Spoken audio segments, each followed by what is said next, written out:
গ্রামের নাম গোপালপুর। গ্রামের মানুষ হাসি খুশি, কিন্তু সেখানে একটা মানুষ আছে যার মাথায় সবসময় অদ্ভুত আইডিয়া ঘুরপাক খায়। সে হলো গোপালদা। বয়স ৩৫, চেহারায় চতুরতার ছাপ, কিন্তু কাজের বেলায় পুরো উল্টো। গোপালদা সব সময় সহজ উপায়ে বড়লোক হওয়ার স্বপ্ন দেখে। কাজের চেয়ে ফাঁকি, ফাঁকির চেয়ে গল্প তার বেশি পছন্দ।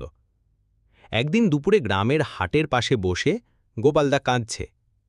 গ্রামের লোকজন অবাক হয়ে জিজ্ঞেস করল, গোপালদা, কাঁদছেন কেন? হরু, আমার কপালটাই খারাপ। টাকাও নাই, চাকরিও নাই। আমি যদি জাদুকর হতাম, সব সমস্যা মিটে যেত। এই সময় এক অদ্ভুত বৃদ্ধ লোক এসে হাজির। গায়ের চাদর পুরনো, চোখে চকচকানি। সে বলল, এই গোপাল, তোমার কপাল খারাপ না, তোমার চিন্তা খারাপ, কিন্তু আমি চাইলে তোমার সব সমস্যার সমাধান করে দিতে পারি।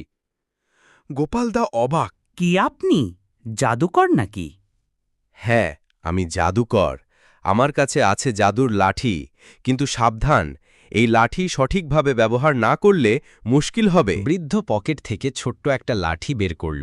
দেখতে একেবারে সাধারণ, কিন্তু এর মাথায় সোনালি আলো জ্বলছে। দাদা, এটা দিয়ে কি করা যায়? এই লাঠি যা বলবে তা হবে, কিন্তু শর্ত আছে। প্রথম কথা, লাঠি সবকিছু আক্ষরিক অর্থে নেয়।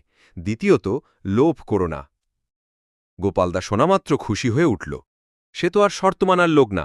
বৃদ্ধ লাঠি দিয়ে জপমন্ত্র পড়ল, আর লাঠি গোপালের হাতে দিয়ে বলল, মনে রেখো, কথায় সতর্ক হও, আমি যাচ্ছি। বৃদ্ধ মিলিয়ে গেল। গোপাল আনন্দে লাফিয়ে উঠল। এইবার আমি গ্রামের সবচেয়ে বড় লোক হব। গোপাল বাড়ি ফিরে ভাবল, পেটটা খালি, আগে ভালো খাই। সে লাঠি হাতে নিয়ে বলল, এই লাঠি, আমাকে এত ভাত দে যেন পেট ভরে যায়।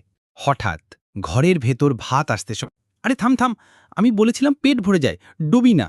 কিন্তু লাঠি শোনে না। শেষে গোপাল মরিয়া হয়ে বলল, ভাত বন্ধ কর, আমি চিরকাল মাত খামো না। সঙ্গে সঙ্গে ভাত উধাও।